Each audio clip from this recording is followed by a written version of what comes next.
विजय train की general bogie में birth पर लेटा हुआ था। गाड़ी के रुकने और फिर चलने के दौरान उसकी नजर अचानक सामने बैठी एक महिला पर पड़ी। वह उसकी तलाकशुदा पत्नी शिखा थी। 6 साल बाद वह उसे देख रहा था। शिखा कमजोर और थकी थकी सी लग रही थी। उसने पुरानी साड़ी पहन रखी थी। न माथे पर बिंदी थी, न गले में मंगलसूत्र। क्या उसने दूसरा विवाह नहीं किया? क्या वह भी मेरी तरह अकेली है? विजय के मन में सवाल उमड़ने लगे। शिखा की नजरें उससे मिली और विजय दूसरी तरफ देखने लगा। फिर वह अपनी सीट से उतरकर शिखा के पास बैठ गया। उसने पूछा, शिखा कैसी हो? शिखा ने खिड़की की ओर देखते हुए जवाब दिया, ठीक हूं, और आप?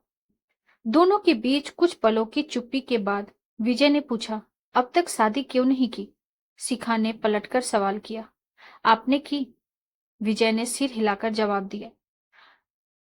कुल्फी बेचने वाला डिब्बे में आया तो विजय ने शिखा से पूछा, खाओगे?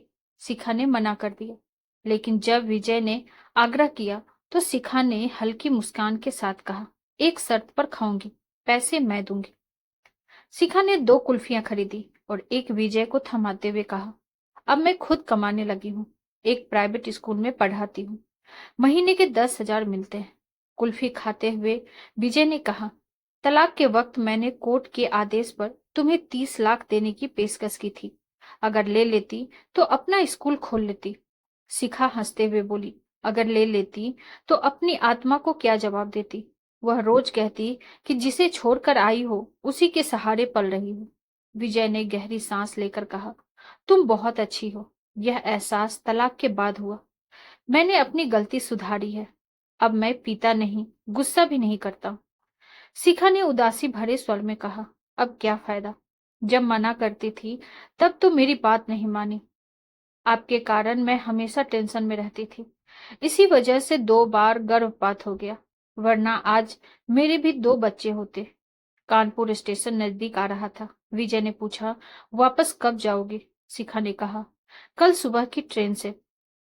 विजय ने कहा, अगर मैं रिजर्वेशन की टिकट ले आऊं तो क्या मेरे साथ चलोगी? अगले दिन स्टेशन पर शिखा आई और दोनों साथ सफर पर निकल पड़े। ट्रेन के ठंडे झोंके ने उनके मन को हल्का किया। अचानक विजय ने कहा, मुझे दोस्ती नहीं चाहिए, मुझे तुम चाहिए, हमेशा के लिए। शिखा ने उसे देखते हुए कहा, मैंने जान लिया था कि आप यही कहेंगे, इसीलिए मैंने पहले ही अपनी मांग भर ली है। अब अकेले चलने का समय खत्म हो गया है। विजय की आंखों में आंसू भर आए। शिखा ने उसका हाथ थाम लिया। अब गाड़ी की मंजिल मायका नहीं, बल्कि उनका नया सफर था। आपको हमारी ये कहानी कैसी लगी, कमेंट बॉक्स में जरूर बताइए। और ऐसी ही ढेरों सारी कहानियों के लिए वीडियो को लाइक, शेयर और चैनल पे नए हैं तो सब्सक्राइब करना ना भूलें। Thank you.